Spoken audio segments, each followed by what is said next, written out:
बेटियां किस घर में जन्म लेती है। आज भी हम ऐसे समाज में जी रहे हैं जो आज भी पुरुष प्रधान है। आज भी जब लड़की का जन्म होता है तो अधिकतर घरों में मायूसी छा जाती है। यह और कुछ नहीं बल्कि हम मनुष्य की अज्ञानता है। लड़की को बोझ समझते हैं, परंतु आपको जानकर हैरानी होगी, लड़की का जन्म हर किसी के घर में नहीं होता कि उसी के घर में होता है जो भाग्यशाली होते हैं और अपने अपने पुण्य कर्म अर्जित किए होते हैं। और आज हम आपको यही बताने जा रहे हैं कि भगवान कैसे घरों को लड़की का जन्म देने के लिए चुनते हैं और वह कौन से पुण्य कर्म है जिनकी वजह से कोई भी इंसान बेटी का माँ बाप बनता है। एक दिन भगवान श्री कृष्ण से अर्जुन पूछते हैं कि माधव, किन कर्मों के कारण किसी के घर में पुत्री धन की प्राप्ति होती है, अर्थात कैसे घरों में बेटियों का जन्म होता है। तब श्री कृष्ण अर्जुन से कहते हैं, हे पार्थ, अगर किसी के घर बेटे भाग्य से होते हैं तो बेटियां सौभाग्य से, और जो स्त्री या पुरुष अपने पूर्व जन्म में पुण्य कार्य अर्जित किए होते हैं उन्हें एक बेटी के माता पिता होने का सौभाग्य प्राप्त होता है। बेटियों को जन्म के लिए उन्हीं घरों को चुना जाता है जो बेटियों का भार सहन कर सके, क्योंकि तीनों लोगों में श्री अर्थात बेटियां ही ऐसी होती है जिनका भार हर कोई सहन नहीं कर सकता। वह बेटियां ही होती है जो इस सृष्टि को निरंतर चलाए, मान होने के लिए अपना सर्वस्व निछावर कर देती है। अर्जुन, पर जिस दिन इस सृष्टि में बेटियों का जन्म लेना रुक जाएगा, उस दिन से धीरे धीरे सृष्टि का अंत हो जाएगा। भगवान श्री कृष्ण के इन बातों पर गौर किया जाए तो उनका कहा बिल्कुल सही है, क्योंकि बेटियां अगर नहीं होगी तो किसी का भी वंश आगे नहीं बढ़ सकता। आपने भी कई लोगों को कहते सुना होगा कि जिस घर में बेटी का जन्म होता है वह घर स्वर्ग के समान होता है, क्योंकि बेटा को केवल एक कुल को रोशन करता है, बेटियां तो 2 कुलों को रोशन करती है। माता पिता के घर को बेटी के रूप में अपने अंतर दायित्व का निर्वहन करती है तो ससुराल आकर एक बहू के रूप में सारे कर्तव्यों का पालन करती है। हिंदू धर्मशास्त्रों में बताया गया है कि बेटियां भी अपने पिता के नाम का पिंडदान कर सकती है।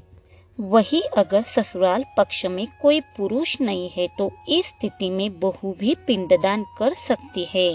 वह लोग बहुत किस्मत वाले होते हैं जिनकी घर में बेटी का जन्म होता है।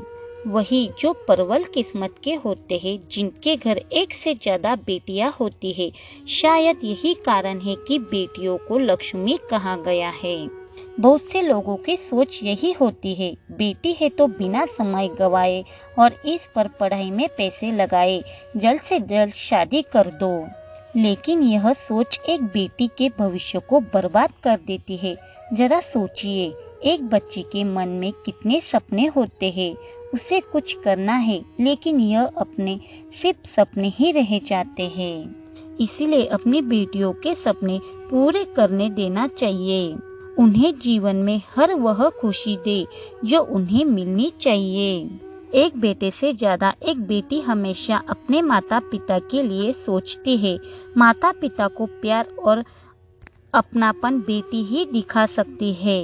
बेटी के जन्म को एक जश्न की तरह मनाना चाहिए। माता पिता को बेटी को हमेशा एहसास दिलाना चाहिए कितने खास है बेटी है।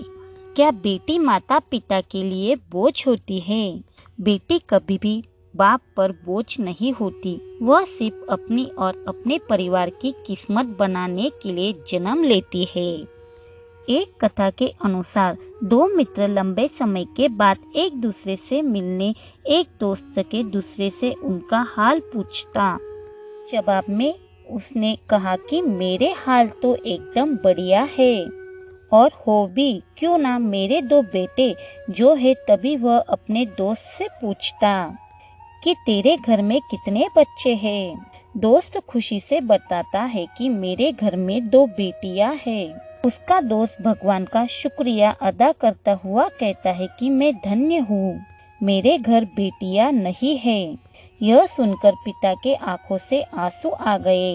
तभी उसकी बेटी पिता के मित्र से कहती है कि अंकल, भगवान हमेशा भाग्यवान को ही बेटी देते हैं, कभी गरीब को बेटी के रूप में माता लक्ष्मी नहीं देते। भगवान उसी को पुत्री का सुख देते हैं जिनके अंदर पालने की सामर्थ्य होती है, जो गरीब होकर भी अपनी बेटी को पाल सकता है। वही गरुड़ पुराण में बताया गया है कि यदि कोई व्यक्ति मृत्यु के अंतिम क्षण में किसी स्त्री को याद करते हुए प्राण त्यागता है तो वह अगले जन्म में स्त्री के रूप में जन्म लेता है। वही अगर वह अंतिम क्षण में परमेश्वर का नाम लेता है तो वह मुक्ति के मार्ग पर अग्रसर हो जाता है। इससे हमें ये पता चलता है कि बेटी माँ बाप पर कभी बोझ नहीं होती। बेटी का जन्म भाग्यशाली लोगों के यहाँ ही होता है।